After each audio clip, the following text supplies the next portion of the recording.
Yeah. I want to jump to a team that has been very questionable over the last couple of years.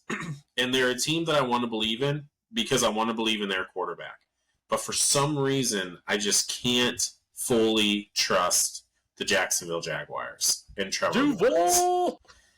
I want them. I want to see Trevor Lawrence win. I want to see him win. I think that he can win, right? He has shown that he can win.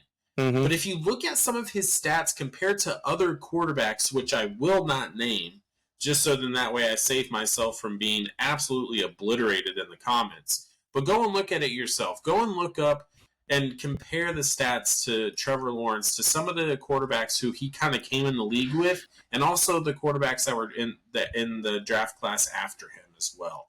Just go and look and just, test it for yourself. But Trevor Lawrence, it's like he wins games, right? He's good enough, but then for some reason or another, they just can't. They can't put it all together. They can't put a full season together, and that's just been kind of their thing. The last 2 years, they've been 9-8, right? They started last year. Last year, they started 8-3 and then finished 9-8. They started 8-3 and finished 9-8. The inconsistencies, it was like the AFC fall off of the Philadelphia Eagles, right? The Philadelphia Eagles had such a great start last year, and then they just fell. Jacksonville Jaguars are the exact same thing. So, and I like Trevor Lawrence. And we all thought, right? I mean, Calvin Ridley was like the hot commodity coming out of fantasy last year. I know I drafted him. I was just like, I'm going to draft Trevor and I'm going to draft Calvin. I want to pair those two up because those two guys are going to be awesome together. Yeah. And it just didn't work out. No. For some reason or another, it just did not work out. And I want to say that the Jacksonville Jaguars can compete in this division because we've seen that they have over the last couple of years. But I had the Jacksonville Jaguars. I have them going a little bit further down. I have them going 8-9 this year. Can they go another 9-8? Yes. But I have them going 8-9 this year. Their schedule is a little tough, especially there towards the beginning of the year. And it's just I wanna believe in them, and I hope that Trevor Lawrence and the city of Duval can prove me wrong. But I have them go. I think that they're starting to slide a little bit back. Are they in danger right now? Are they in danger? I'm ready to prove him wrong right now, and I'm not even a Jacksonville fan. That's fine. What do you got, Carlos? Yeah, go ahead. I don't think 8-9. I'm going to give them a winning record, but they did some. They improved the defense. They get Eric Armstead. They sign him. They improve the offensive line. They get Mitch Morris from Buffalo, who is a good center. On there, I think they're still maybe the wide receiving core is lacking only in one aspect, is we don't know what Brian Thomas Jr. is going to be like. Is he going to be the stud? They do bring in Gabe Davis, and Gabe can stretch the field. Like he's a guy who makes big catches, but that question mark with Brian Thomas, like being a rookie, you don't know how he's going to be.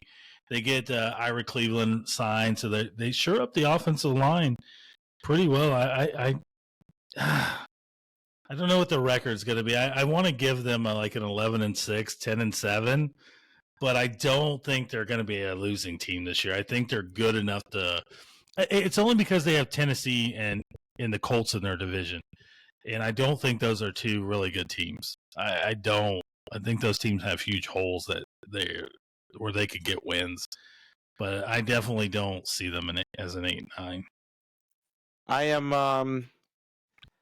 I don't know if we're copying each other, David. But that's 8-9. I'll start off with saying 8-9 is where I have the Jaguars. That's exactly what I landed on.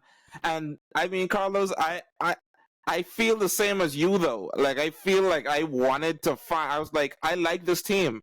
I do like the team. I like what they did. They made some good moves over the offseason. Armstead, great pickup. Like, And I think having that extra help in Gabe Davis, though I don't think he's a world beater, I think he's a great piece to add to your team, like with Christian Kirk, with a guy like Brian Thomas, who I think could develop to be like a top wide receiver in the league. Like, it's just hard. It's hard. I think it's mixed with their schedule, which has some, there's some points where I was kind of struggling to give them a win over certain teams. They're going against some really tough teams this year, back to back to back.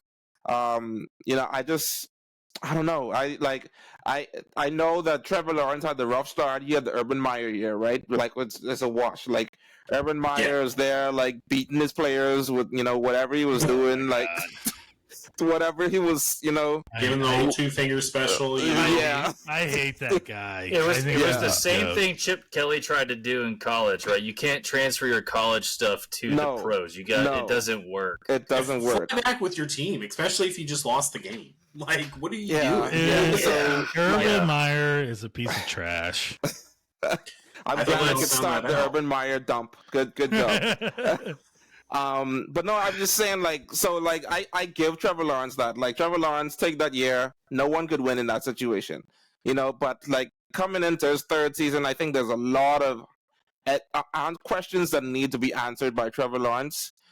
I hope I'm wrong, but like I feel as though, I mean, you'll see how I feel about the next best team in this division, but I'm not sure that they have enough to kind of bring them.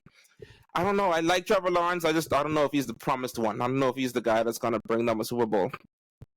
So 8-9. Yeah. So let me sum up everyone's feeling real quick. Mm-hmm. The same way you feel about Trevor Lawrence is the same way the NFL analysts feel about Justin Herbert.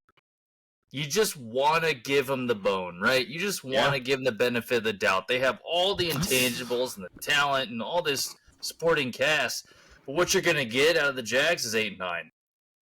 Like, I saw their schedule. I see who they picked up. Are we all copying each other this week? Like, what's going on? So, I can show you my notes. I mean, did he say 8-9 too? I thought he said 9-8. No, 8-9, Carlos, and it's the Jags, man. Like, you got to compete in the AFC South to even get out of it, and you haven't been able to put a full season together probably since Trevor Lawrence's rookie year. So let's take a step back as an organization for the Jags, right?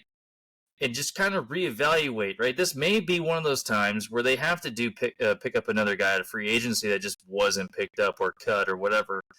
They do have the key players for Trevor Lawrence and that defense, but they got to put it together. Yeah, they just haven't. Yeah, it just looks like an 8-9 team, and we want to give Trevor Lawrence the benefit of the doubt the same way we give Justin Herbert the benefit of the doubt. But they're just not there. And I don't even want to give the guy benefit of the doubt. He's a Clemson Tiger. But I don't know. I just can't see him as a losing team this year. You just don't care because you guys got owned by them for the past, 7 years. Oh, my internet's going out. See you guys. And you had to put up with a good Deshaun Watson from the Texans, too. So, Oh. But, yeah. Rough go.